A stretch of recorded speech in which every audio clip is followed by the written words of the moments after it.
Right then, pull up a chair, grab a pint or a cup of tea if you're feeling proper, because today we're diving headfirst into one of the sassiest showdowns in British history. Two posh ladies, one snide comment, one pair of pistols.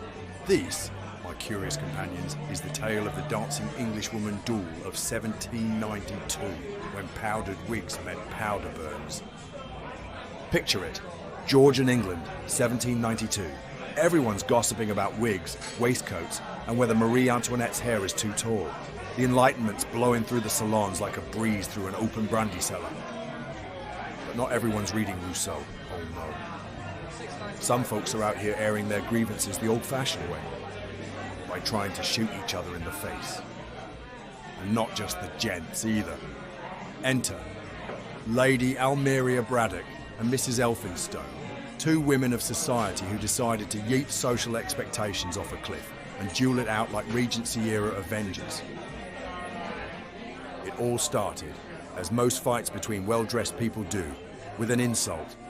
At some glittering affair full of powdered nobility and idle chatter, Mrs. Elphinstone, who clearly skipped the etiquette refresher course, looked Lady Braddock square in the face and said something along the lines of, "You must be at least 60. Lady Braddock, ever the thespian, responded with indignation only matched by a Shakespearean queen. "Excuse you, I'm not even 30. Now whether that was optimism, delusion, or divine lighting is anyone's guess. But back then, calling a woman old was tantamount to kicking a spaniel.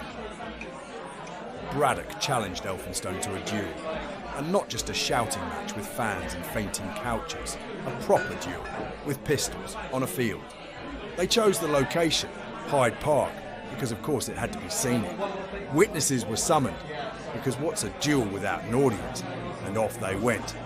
Both women turned up dressed to kill, literally and fashionably. Reports say they first exchanged pistol fire.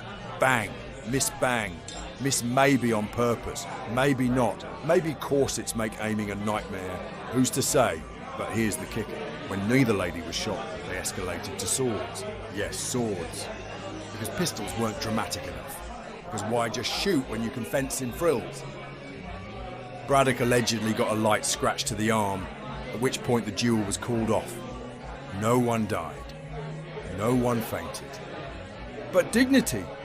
That may have taken a musket ball to the knee. Let's just imagine it for a second. Lady Braddock striding into the field like a musket-toting ballerina. Mrs. Elphinstone squinting down her flintlock like she's starring in Pride and Prejudice and Pistols. A crowd of powdered onlookers whispering, "Did she just parry?" If this was a Netflix series, it'd be called Downton's Shabby Duel Diaries. So what made these two ladies tick? Let's take the old ethical scalpel and poke around. Moral clarity? Well, for the 1700s, honour was basically the main character. Lady Braddock didn't see this as petty. She saw it as defending her name, age and fabulousness. Purpose or petty? Bit of both, innit? Sure, it's about honour, but there's ego in the mix too. Elphinstone's comment wasn't just shade, it was a torpedo aimed at Braddock's social shelf life. Belief or bluff? They genuinely believed they were upholding a code. Women dueling wasn't common, but these two were like rules. We write them, darling. Let's not forget, 1792 was a spicy year. France was mid-revolution. Heads were flying. The Enlightenment had people questioning monarchy, religion, and whether women could, exist outside embroidery circles. In England, salons were bubbling with ideas about liberty and individualism. For women like Braddock and Elphinstone, this meant actual agency. Not just choosing which bonnet to wear, but how to respond to slander, by slapping lead into a pistol and saying, "En garde." By the way, get this, there were other known female duels around this time. In France, in Ireland, one even involved women dueling topless because they believed clothes trapped infection from bullet wounds. Topless dueling. The 18th century was a vibe. The newspapers, they had a field day. Two ladies duel over age comment practically wrote itself. Pamphlets flew, satirical drawings popped up, Braddock and Elphinstone were either praised as fierce feminists or mocked as laughable socialites. Some writers applauded them for challenging gender roles. Others tisk-tisked about the decay of feminine virtue. To which I say, feminine virtue never carried a flintlock, mate. What if Braddock had dropped Elphinstone with a single shot? We might have gotten a moral panic. Parliament might have tried to pass the Ladies Shall Not Duel with Firearms Act of 1793. The event might have been buried, literally and politically, to preserve the fragile image of womanhood. Instead, it survived as a curiosity, a glittering example of what happens when women say, "Nah, I'll take the 10 paces, thanks." Was it a bit mad? Yeah. Did it change the world? Not overnight. But in a society where women's power was often ornamental, this moment was loud, visible, and undeniably theirs.